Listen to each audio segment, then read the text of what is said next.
Two men had to be rescued from the roof of their car this afternoon. They tried to drive through a flooded creek at Rockley near Oberon when their car was swept off the road. They climbed to the roof of their four-wheel drive to wait for help. Volunteers from the State Emergency Services rescued them with boats. The SES are pleading with people not to drive or swim in floodwaters. The Great Western Highway at Bathurst is closed tonight. It'll be shut for the next 48 hours. Floodwaters cut the city in half just after lunch.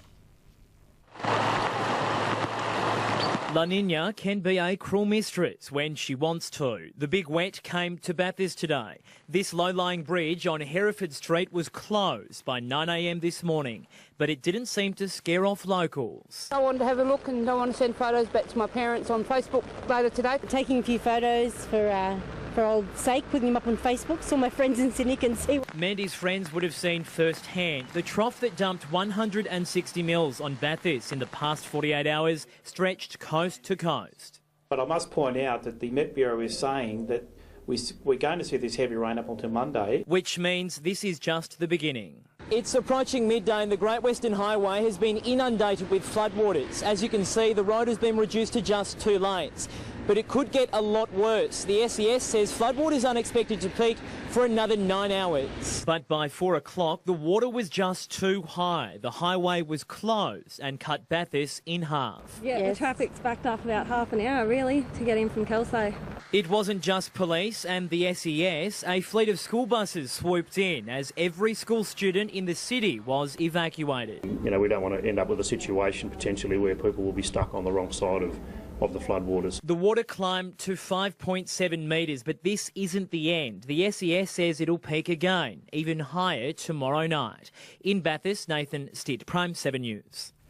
The Cowra Shire has copped days of rain and it's still falling. Now it's just a waiting game for locals who say there's already more water than the 2010 floods. This is the Lachlan River at Cowra. This is the same crossing yesterday afternoon. Now it's completely disappeared. Oh, we've been seeing a lot of rain.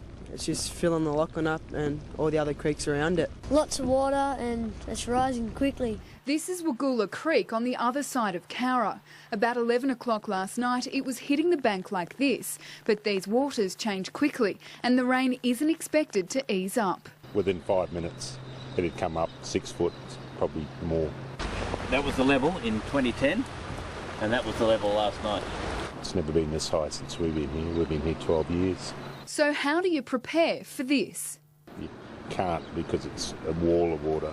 It's probably 150 metres wide, so we can't really do anything where this house is.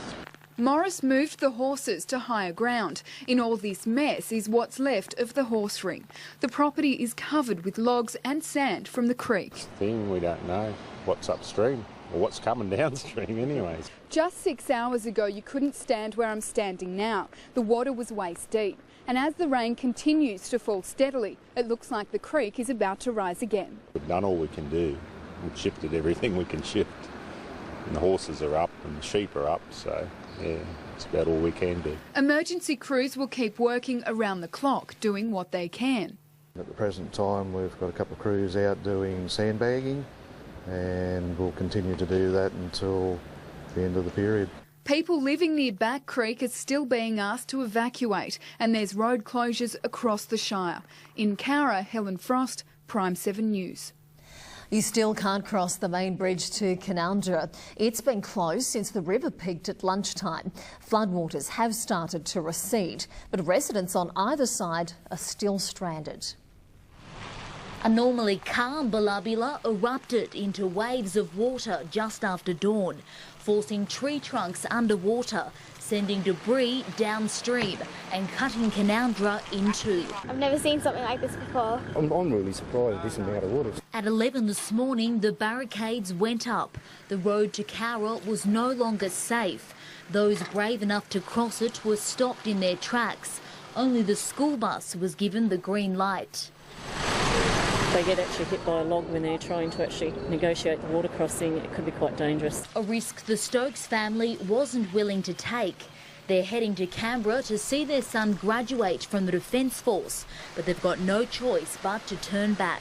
Even to get in here, we had to drive through water, one of the detours, to come through, and now we're stopped. We could get through that one, but not getting through this one. More than 110 millimetres fell in the last 24 hours, and it just keeps coming.